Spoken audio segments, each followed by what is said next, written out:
Sir நான் Ruban sir நான் இங்க கொளத்தூர் ஏரியா தான் சார். நான் ஒரு இன்ஜினியரிங் கிராஜுவேட். நான் ஒரு ஐடி கம்பெனி வேலையை விட்டுட்டு நான் கவர்மெண்ட் வேலைக்கு போகணும், ஒரு அரசு அதிகாரி ஆகணும் அப்படின்னு என்னோட கனவுக்காக ப்ரிப்பரேஷன் ஸ்டார்ட் பண்ணும்போது பாத்தீங்கன்னா அண்ணா நகர்ல இருக்கிற ஒரு ஸ்டடி ஹால்ல தான் சார் மந்த்லி பே பண்ணி படிச்சிட்டு இருந்தேன். அப்பதான் தெரிய வந்தது நம்ம ஏரியா கொளத்தூர்ல இருக்க பெரியார் நகர் லைப்ரரியிலே காம்படிட்டிவ் எக்ஸாமுக்கு நிறைய பசங்க படிக்கிறாங்கன்னு தெரிய வந்துச்சு. இங்க வந்து நான் பார்க்கும்போது தான் தெரிஞ்சது என்ன மாதிரி ஆசையோடையும் கனவோடையும் இங்க நிறைய பசங்க படிச்சிட்டு இருக்காங்க சார். அவங்களோட சேர்ந்து படிக்கிறது எனக்கு ரொம்ப யூஸ்ஃபுல்லா இருந்துச்சு.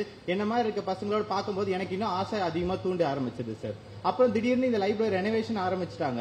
என்ன பண்றது முடிச்சிட்டு இருக்கும் போது தான் தெரிய வந்தது உங்களுடைய முதல்வர் படைப்பகம், சாரி சார், எங்களுக்காக நீங்க அமைச்சு கொடுத்த முதல்வர் படைப்பகம் தெரிய வந்தது சார். அந்த முதல்வர் படைப்பகனால பாத்தீங்கன்னா என்னோட ப்ரிப்பரேஷன்ல எந்த ஒரு பிரேக் இல்லாம கண்டினியூவா ஃபுல் ஃபிளெஜ்டா படிக்க முடிஞ்சது சார். அப்புறம் தான் ஆனா கொஞ்சம் தூரமா ஃபீல் ஆச்சு. இங்க இருந்து வீட்டுல இருந்து நடந்த அவ்வளவு தூரம் போகணும்னு கொஞ்சம் தூரம் ஃபீல் ஆச்சு.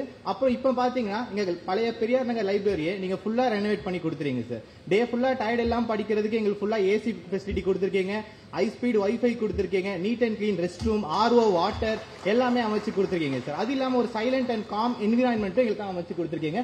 ரொம்ப நன்றி சார். சார் இங்க அது மட்டும் இல்லாம பாத்தீங்கன்னா இங்க ஃபர்ஸ்ட் ஃப்ளோர்லயே பாத்தீங்கன்னா முதல்வர் படைப்பகம் அதே மாதிரி இங்கேயும் கொண்டு வந்திருக்கீங்க. அதுவும் இல்லாம ஒரு படி மேல போயிட்டு 10,000 மாணவர்களுக்கு பயன்படுற வகையில என்ன பண்ணிருக்கீங்க பாத்தீங்கன்னா ஃப்ரீயாவே டிஎன்பிஎஸ்சி அண்ட் யூபிஎஸ்சிக்கு பாத்தீங்கன்னா கோச்சிங் கிளாஸ் அமைச்சு கொடுத்துருக்கீங்க. இது என்ன மாதிரி மாணவர்களுக்கு ரொம்ப தூண்டுதலா இருக்கும் சார். ரொம்ப நன்றிங்க சார். உங்க ஆசைக்கும் நீங்க எடுக்கிற முயற்சிக்கு என்ன மாதிரி சாதிக்க போற மாணவர்கள் கண்டிப்பா உங்க முயற்சிக்கு வெற்றி அமைச்சு கொடுப்போம் சார். அப்புறம் என்ன மாதிரி சாதிக்க போற பசங்களுக்கு நீங்க இன்னும் முயற்சி கொடுத்துக்கிட்டே இருங்க சார். நாங்களும் வெற்றி பெற்றுக்கிட்டே இருப்போம் சார். இந்த வாய்ப்பை கொடுத்த அனைவருக்கும் நன்றி. நன்றி சார். இந்த நூலகத்தை நான் 20 வருடமாக இந்த பகுதியில் வசித்து வருகிறேன். இந்த நூலகத்தில் தொடர்ந்து வாசகராக இருக்கிறேன். எப்போதாவது நேரம் கிடைக்கும் போது சென்னையில் உள்ள அந்த அண்ணா நூற்றாண்டு நூலகத்துக்கு போயிருக்கிறது.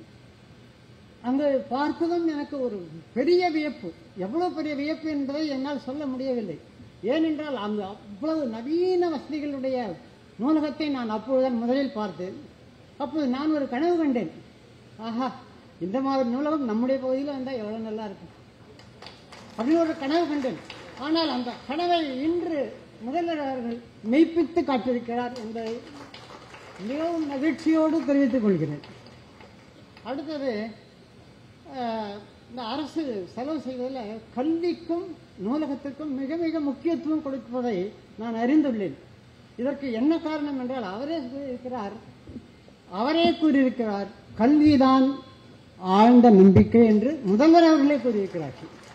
அதாவது இந்த கல்விக்கு செய்யப்படும் முதலீடு இன்று இளைஞர்களுக்கு மட்டும் உதவாது, வருங்கால சந்ததியர் அனைவருக்கும் உதவும் வகையில் அவர் செயல்படுத்துகிறார். அது மட்டுமின்றி இந்த தொகுதியில பல்வேறு திட்டங்கள் செயல்படுத்துகிறார். அதாவது ஒரே ஒரு சிறிய நிகழ்வு என்னவென்றால், ஒரு ஆட்டோ ஓட்டுநர் ஒரு சிகிச்சை பெறுவதற்கு ஒருவரை இறக்கி விடுகிறார். அவர் அந்த பெரிய பிரம்மாண்டமான மருத்துவமனை பார்த்து, ஐயோ எனக்கு இந்த மருத்துவமனை எனக்கு ஏற்புடையதல்ல என்று கூறுகிறார். அப்பொழுது இது நவீன வசதியுடைய அரசு மருத்துவமனை என்று ஆட்டுநர் சொன்ன பிறகுதான் அவர் மகிழ்ச்சியாக உள்ளே நுழைகிறார். நானும் இந்த மருத்துவமனை உள்ளே நுழைந்து பார்த்திருக்கிறேன். இங்கு சிகிச்சை மட்டும் தரவில்லை, வருமுன் காப்போம். வருமுன் காப்போம் என்றால் என்ன? நிறைய பதாகைகள், ஏன் இந்த சாலையில போகும்போதே பதாகைகள் இருக்கு, மருத்துவமனை உள்ளே நிறைய பதாகைகள் இருக்கு. அந்த பதாகைகள் வண்ண வண்ண மயமாக மிளர்கின்றது.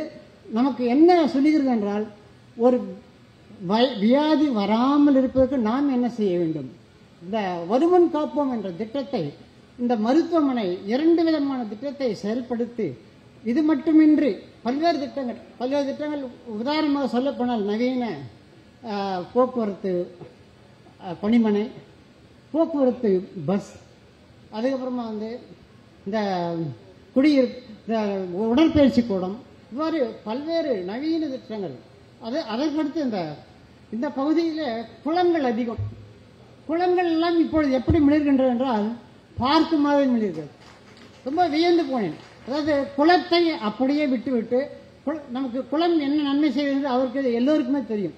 குளத்து நீர் நமக்கு மழை நீரை சேகரித்து நம்முடைய பூமியிலே எல்லோருக்கும் சப்ளை செய்கிறது.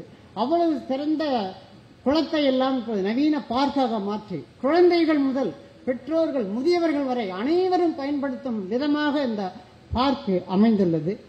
அடுத்தது இறுதியாக நான் என்ன சொல்ல வேண்டும் என்றால், இந்த முதல்வர் படைப்பகம் உண்மையிலே நான் வியந்து போனேன். இதை கேள்விப்பட்டதும் நானும் வியந்து போனேன், என்னுடைய வாசகர்களும் வியந்து போனோம். என்னவென்றால், இந்த முதல்வர் படைப்பகத்தின் மூலம், அதாவது கல்விக்கு முக்கியத்துவம் கொடுக்கிறோம், அது ஒன்றும் சந்தேகம் இல்லை. ஆனால் கல்வி முடித்து ஒரு பட்டம் முடித்தவுடனே நாம் என்ன செய்ய வேண்டும் என்று நிறைய பேருக்கு குழப்பம் இருக்கு. அவர்களுக்கெல்லாம் ஒரு சிறந்த பயிற்சியாக இந்த முதல்வர் படைப்பகம் சிறந்து விளங்கியதை நாம் கண்கூடாக காண்டு, இதை வருங்கால சந்ததியினருக்கும் இது பெரிதும் உதவும் என்ற ஒரு நம்பிக்கையிலே இவ்வாறு படைத்த இந்த முதல்வர் படைப்பகத்திற்கு படைத்த முதல்வர் அவர்களுக்கும் மற்றும் அனைவருக்கும் நன்றி கூறி விடைபெறுகிறேன். நன்றி வணக்கம்.